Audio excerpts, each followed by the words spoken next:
ایک مرتبہ مجھے مل گئے تھے جناب اسد اقبال،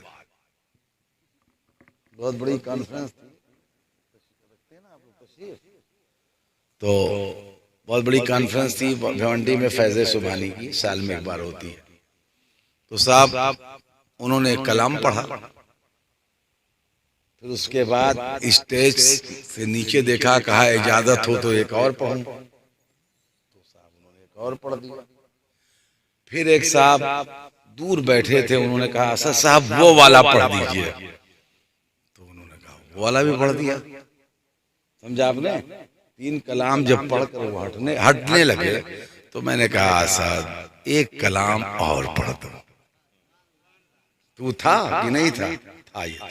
ایک کلام اسد اور پڑھو، پرس نکال کر رکھا، وہ روپیوں سے بھرا ہوا تھا، اب پڑھو اسد۔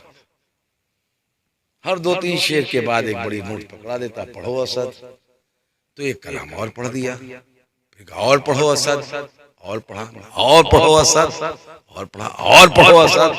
ایک وقت آیا کہ جب وہ اپنا سینہ پکڑ کر بیٹھ گیا کہ حضرت میں مر جاؤں گا، تو میں نے کہا اب سلام پڑھ لو۔ یاد ہے نا؟ میں نے کہا اب سلام پڑھو، بہت بڑا پروگرام تھا، میں پڑھ سلام پڑھ لو۔ میں نہیں کہتا نعت خوانی، لیکن ادھر کچھ دنوں سے علماء اور خطبہ سے سنتے سنتے میں بھی محسوس کرنے لگا ہوں کہ کبھی کچھ مسئلے بوجھ ہو جاتے ہیں، تو وہ احتیاط کے دامن میں رہیں تو اچھا ہے۔ ہر شاعر کو ایک کلام پڑھ لینا چاہیے، کیا خیال ہے؟